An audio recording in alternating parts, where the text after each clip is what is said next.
Besides teaching belly dance, you also teach yoga, right? Why the change, or what did you start first? Did you start yoga first? Yeah. Okay. So when I was in college, I took a yoga class as a physical education requirement.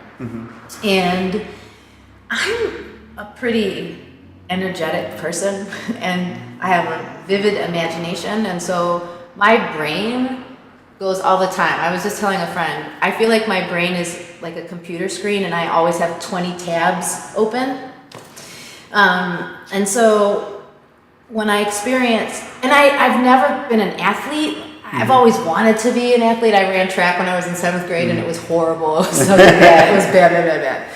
And so when I took that yoga class, it felt athletic and I felt good at it. And I also felt relaxed at the end of class in a way that I'd never felt before. So I was probably 20 when I took that class and I practiced pretty consistently for about 6 months and then I didn't practice anymore. And then I had my kids just a few years after that. And as a weight loss effort, I got this Yoga for Weight Loss DVD. And it was, I could get up in the morning and do it and it just felt great. And so then I just had this love affair with yoga where I would practice consistently for a while and then I wouldn't do it. I was introduced to meditation, to mindfulness meditation, and Pema Chodron's teachings. She's a Buddhist nun, a Western woman who's a Buddhist nun in the Shambhala tradition. And teachers are really important to me, which is why I keep saying all these names. Without my teachers, my life, I get emotional thinking about it. So it's important for me to lift them up and say their names. So I got super serious about meditation and these Buddhist teachings. In 2012, all that sexuality education stuff, it came to a wild crash. That's a whole nother story. But I had a whole year. I had enough money that I could live for a year. And I decided that it was going to be the year I dedicated to my yoga practice. It was like, I don't have any excuses. I don't have to work, and I didn't want to work for anybody else. So I dedicated myself to my yoga practice. I was practicing 2 hours a day, every day. And after about 4 months, I could feel my brain changing. I literally could feel a difference in my nervous system. I could feel a difference in my ability to deal with the world, and my meditation practice changed. And so I found my teacher, Tiffany Cruikshank, my yoga teacher, and she was coming to Cleveland. So I find this class from her in April, and she's going to be in Cleveland for the whole weekend in May. And I was like, what? And so I trained because her classes are pretty intense. And I went to these workshops, Shai, and there were probably about 75 people, and I was the newest newbie. Most of these people were doing handstands in the middle of the room, and I could barely fold. I literally could barely fold over and touch my toes at that point.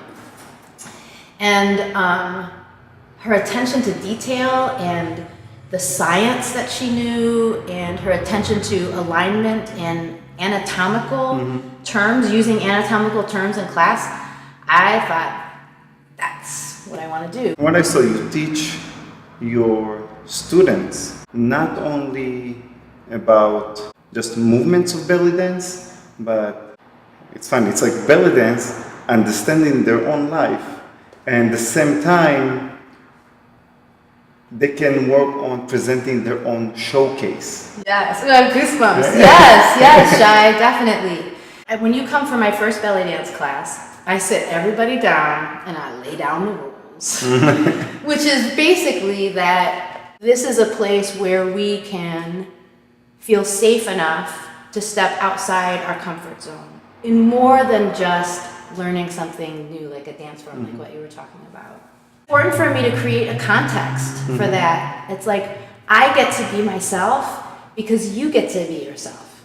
And that's what we're working on here. And it's going to look really different for everybody. And it looks like we're here to belly dance because it's really fun.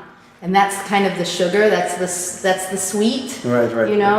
But I think I think really in my yoga and belly dance classes, what I want is to create a place where you can experiment with being yourself without apology, you know?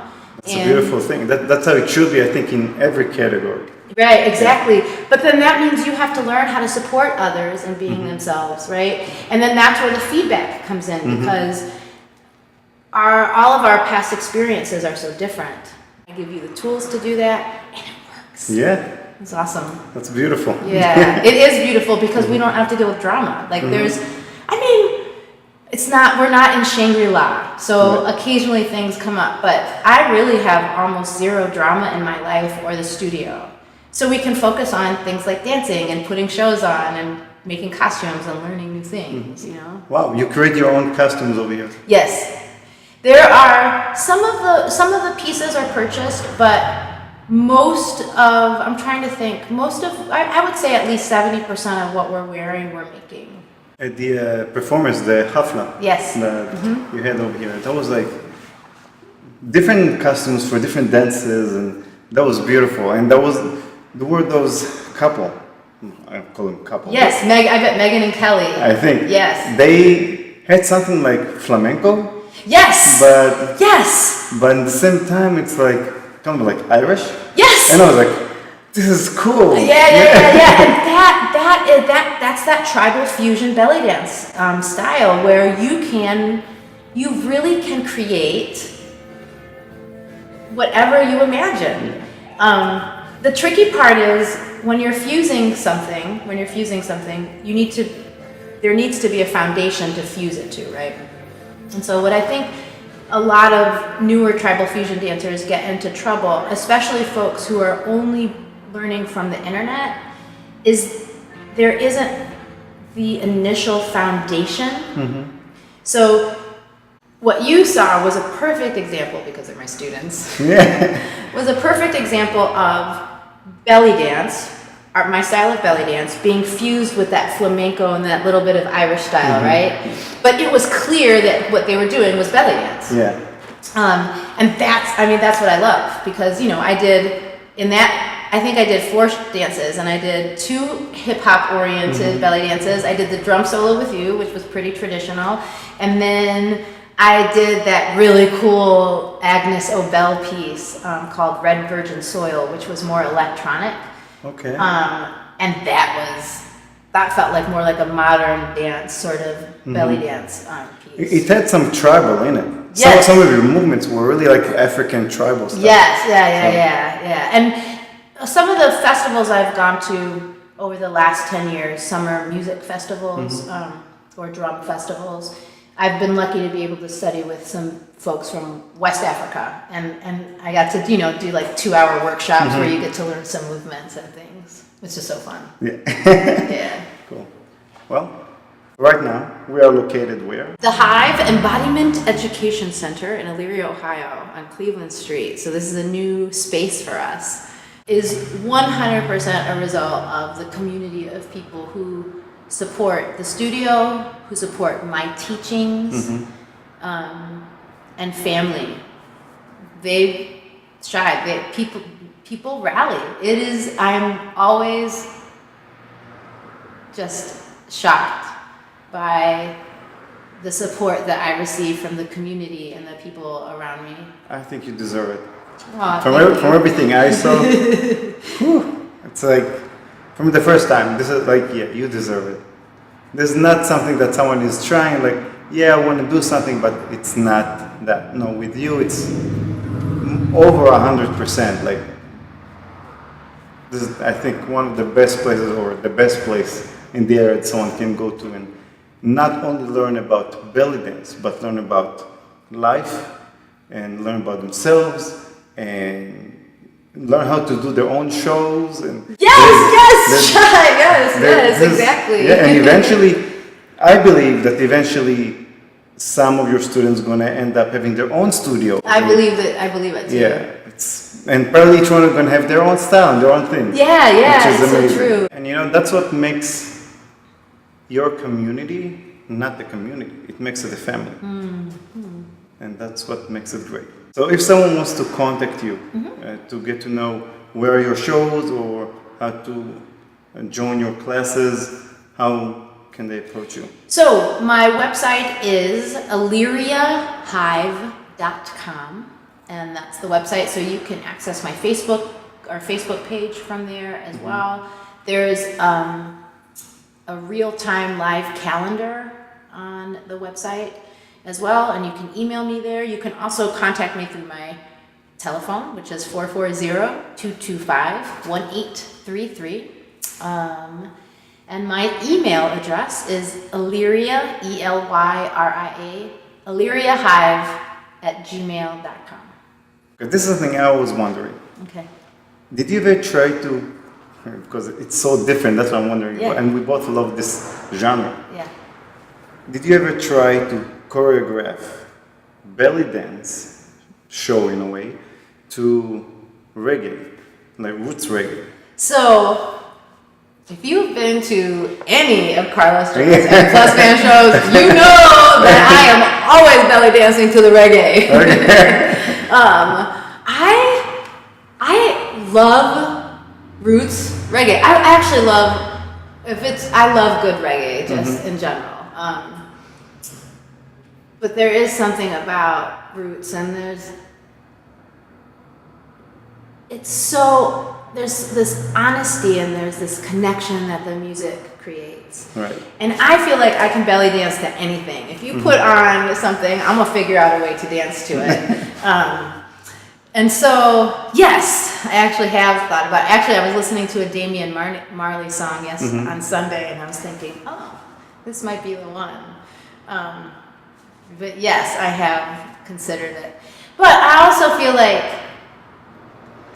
the reggae world for me is this place where I get to dance just for me. You know what I mean? It's not connected to work which I love, but I also am very clear about my boundaries between It's different. work. Yeah. And so there's a part of me that doesn't want to.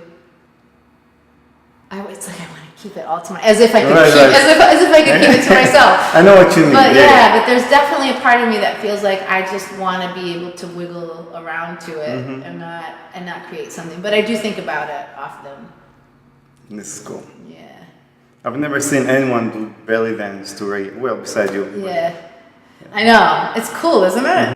And those grooves are just perfect for it. I practice at Carlos Jones and the Plus Band shows all the time. I do. Like some of those shows are 4 hours long, right? Yeah. So I'll just stand in the back and I'll do shimmies. I'll do like chest lifts. Yeah, sometimes I see it from the stage. I see you over there. I'll be like, it's like I don't care. Yeah. And it's like my family. I mean, the people who go to those shows are like my family, and I spend a lot of time at those shows, and so I'm all about making things efficient. So I'll just practice while I'm dancing, and it's made my dancing stronger. I feel like my endurance is so good because I can dance for 4 hours. I can dance for 4 hours. Like yes, yeah, I'll do that.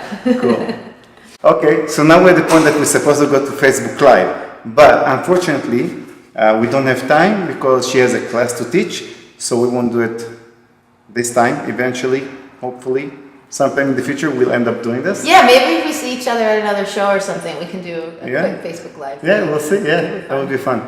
Yeah. In the meantime, thank you so much for joining us, and I'll see you next time. Bye.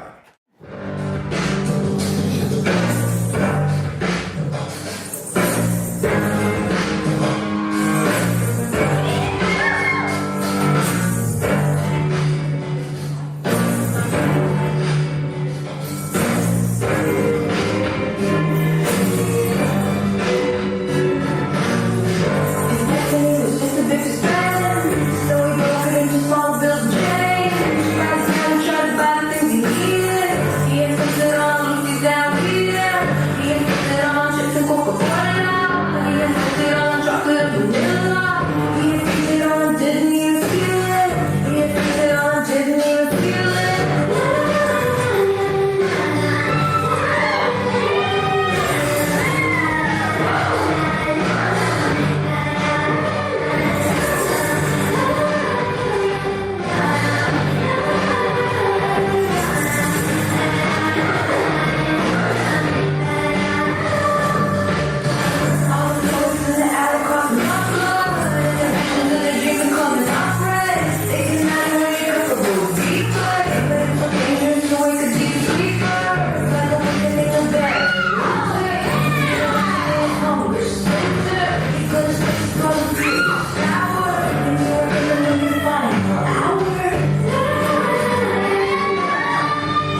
very